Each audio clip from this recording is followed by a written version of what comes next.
Hey guys, how's it going? Hope you're doing well. My name is Crown, and today I'm going to read you some very interesting stories that I hope that you're gonna love. And now, without further ado, let's go!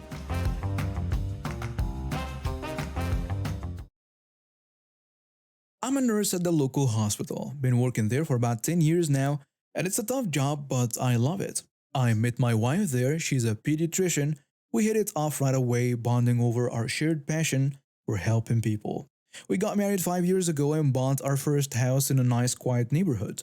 It wasn't anything fancy, but it was perfect for starting our family. 2 years later, we had our first kid, and another one followed soon after. As our family grew, so did our need for kid friendly stuff. You know, the usual padding pools, trampolines, bikes, that sort of thing. But here is where working at a hospital came in handy. A lot of the older staff whose kids had grown up would often give away their old stuff. Most of it was in great condition, and they'd offer it to anyone who wanted it free of charge. I couldn't believe my luck. Our backyard slowly transformed into a kid's paradise, and our little ones loved it. We were saving money and our kids were happy.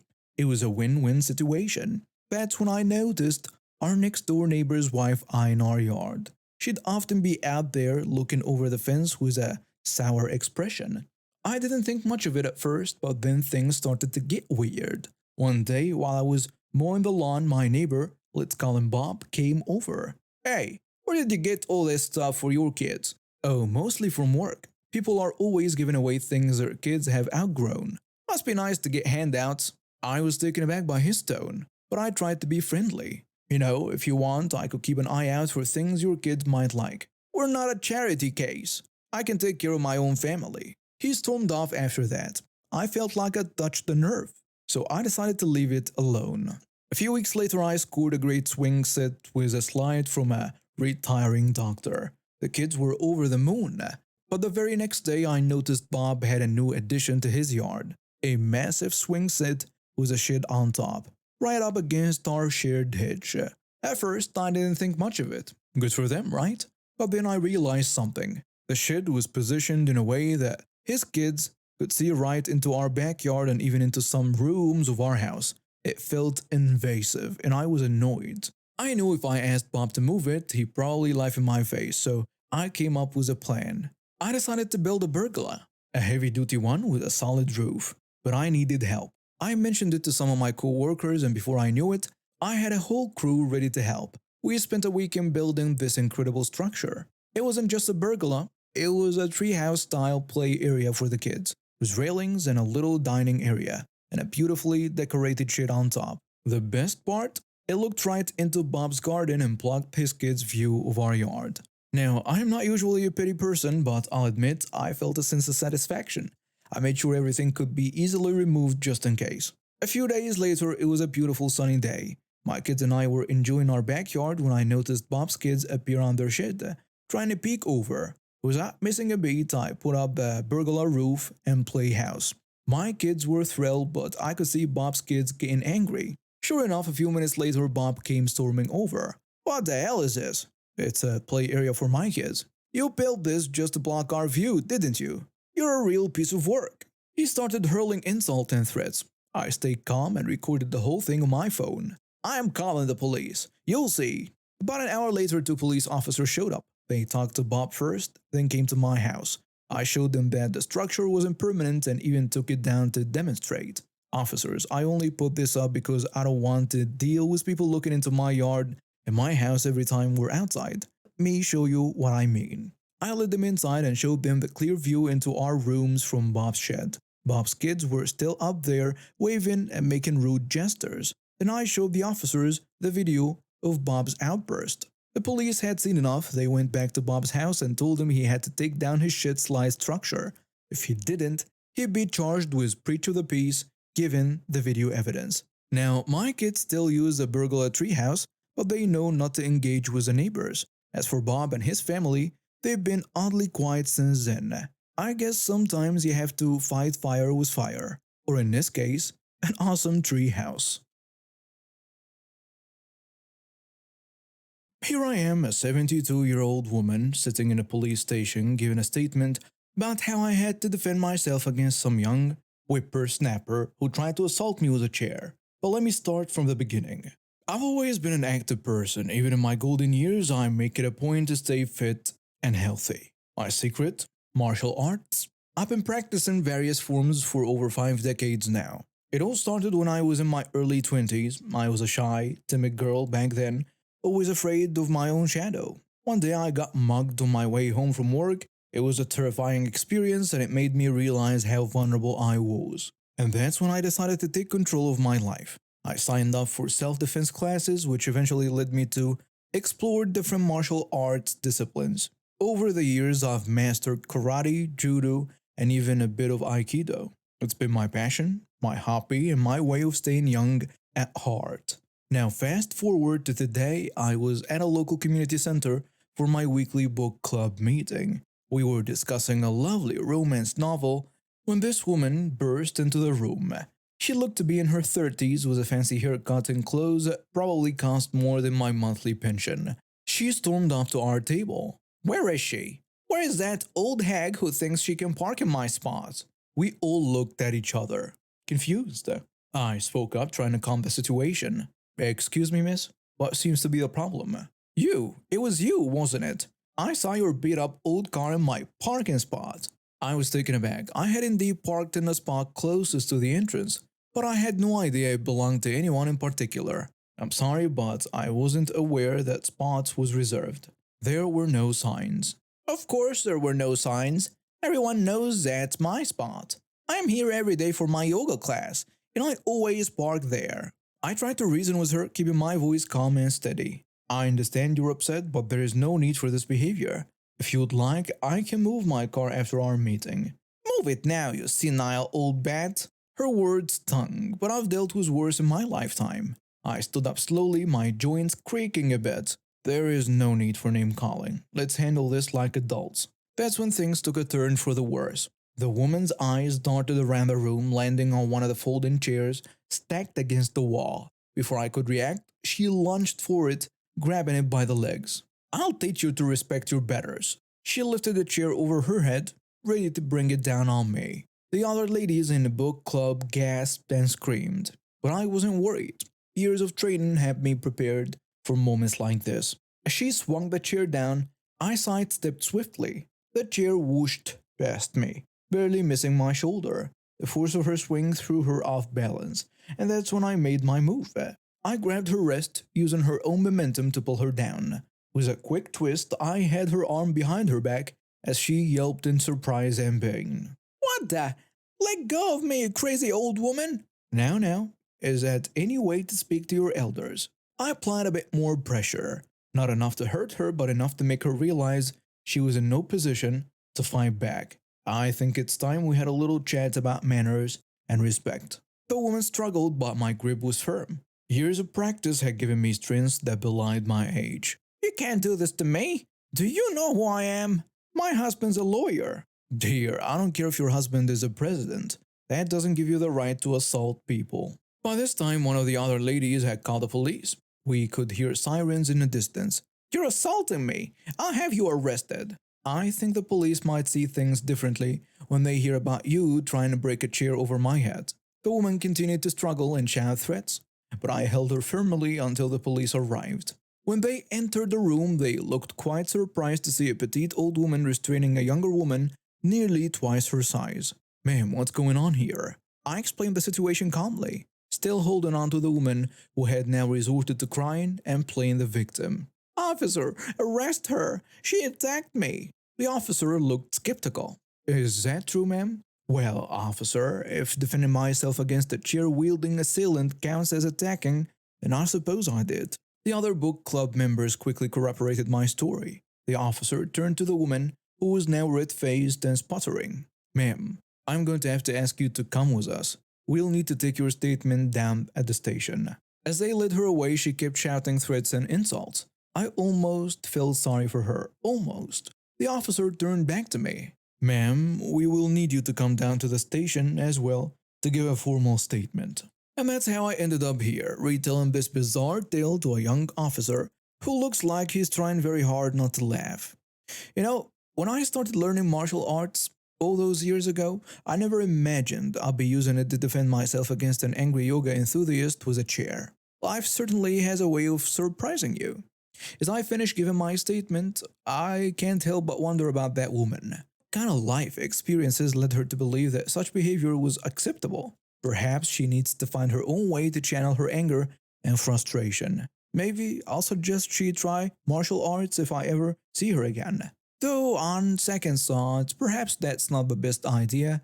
The world probably isn't ready for a Karen with a black belt. The officer thanks me for my time and asks if I need a ride home. I politely decline, telling him I'm perfectly capable of driving myself. As I leave the station, I can't help but smile. The day was certainly more exciting than our usual book club and meetings, and I wonder what next week will bring. Maybe I should suggest we read a mystery novel next time. After all, it seems like real life can be just as thrilling as fiction sometimes. I've been having a rough week at work dealing with entitled customers left and right at the electronics store where I'm a manager. It's been one complaint after another about things that are completely out of my control. By Friday, I was at my wits' end and desperately needed to unwind. I decided to treat myself to a nice home cooked meal, something I rarely have time for these days. But first, I needed to pick up some groceries. I hopped in my car, headed to the local supermarket, hoping for a quick in and out trip. As I pulled into the parking lot, I immediately noticed how packed it was. Great, just what I needed.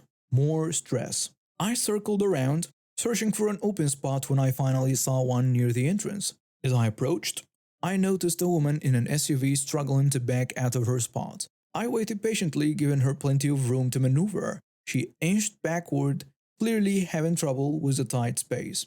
I could see her getting frustrated in her rearview mirror, which only made her movements more erratic. Finally, after what felt like an eternity, she managed to clear enough space for me to start backing into the spot. I began to reverse slowly, keeping an eye on my surroundings. Suddenly, out of nowhere, these two young women appeared right behind my car. They were laughing and chatting, completely oblivious to the fact that I was in the middle of parking. I slammed on my brakes. Hey, watch where you're going. They didn't even acknowledge me. Instead, they just sauntered past, giggling to themselves as if they owned the place. I could feel my blood pressure rising. After the week I'd had, this was a last straw. I finished parking and got out of my car still fuming, and that's when I noticed the two women getting into their own car a few spots away. They were still laughing, probably about how they'd almost gotten hit. As I walked towards the store entrance, I saw them start to back up. That's when an idea struck me. If they wanted to waste my time, why not return the favor? I casually strolled behind their car, taking my sweet time. I could see them in the rearview mirror, gesturing angrily, but I just kept walking, pretending not to notice. Hey, we're trying to back up here. I ignored her, continuing my leisurely stroll. I made sure to walk in a wide arc, forcing them to wait even longer. Hello? Are you deaf? Move it! Her friend tells her, just honk at him. I shouldn't have to, he clearly sees us. I finally reached the other side of their car and gave them a cheerful wave before heading into the store. The look of pure frustration on their faces was priceless. As I grabbed the shopping cart, I could hear them still arguing in the parking lot. Apparently, my little act of petty revenge had caused quite a stir. I took my time in the store picking out ingredients for a delicious meal. When I finally emerged with my groceries, I half expected to see the woman waiting to confront me. But the parking lot was quiet. As I loaded my bags into my trunk, I noticed a piece of paper tucked under my windshield wiper. Curious, I plucked it out and unfolded it. Hope you enjoyed your little game. Next time, try not to be such a jerk. But girls, you almost hit. I couldn't help but laugh. They still didn't get it. I crumpled up the note and tossed it in the nearby trash can. As I got into my car, I noticed movement in my rearview mirror. It was the two women watching me from the store entrance. They must have been waiting for me to read their note. I gave them another tearful wave and a big smile as I backed out of my spot. Carefully, of course. Their expressions were a mix of anger and confusion. Clearly, they weren't used to people not bound to their entitled behavior. Sometimes it's the little victories that make all the difference. And hey, if they learn to be more aware in parking lots, maybe I did them a favor after all. I've been in the plumbing business for nearly 2 decades now, but my journey started long before that. Growing up in a small town, I always had a knack for fixing things. My dad, a handyman himself, taught me the basics of plumbing when I was just a kid.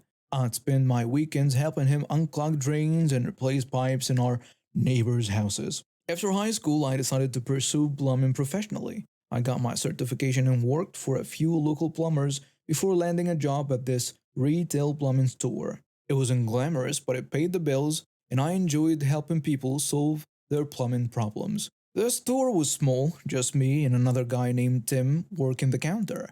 Tim was the kind of guy everyone liked, always polite, always smiling.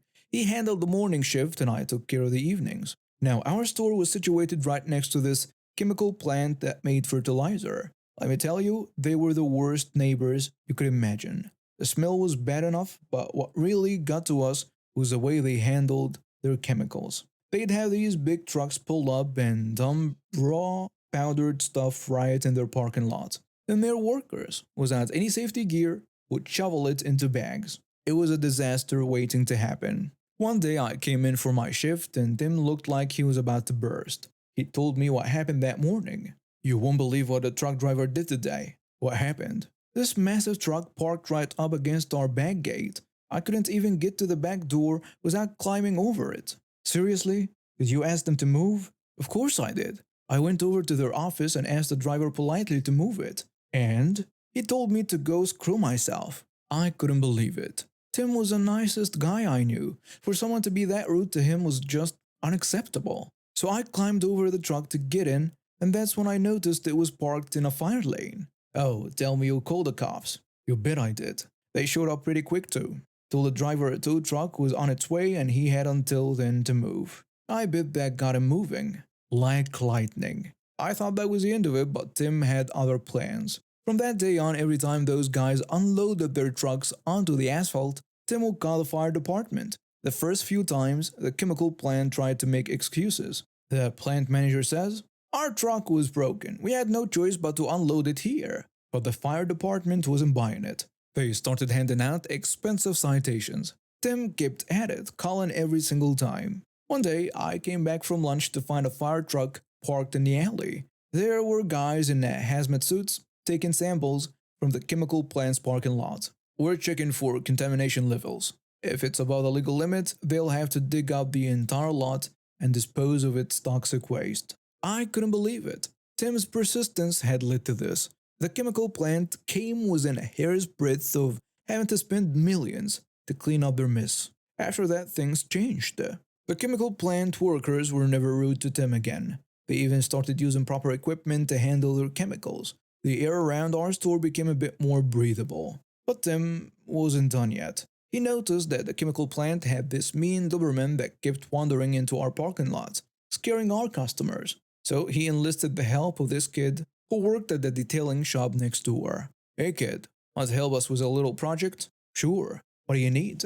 "That Doberman from next door keeps coming into our lot. Think you can teach it to stay away?" The kid grinned and nodded. I don't know what he did, but within a week, that dog wouldn't set foot in our parking lot. In the end, Tim's quiet persistence paid off. The chemical plant might still be our neighbors, but they are a lot more considerate now. They handle their chemicals properly, their dog stays on their property, and they think twice before being rude to anyone. And now we have reached the end of today's stories. Thank you for watching and see you next time.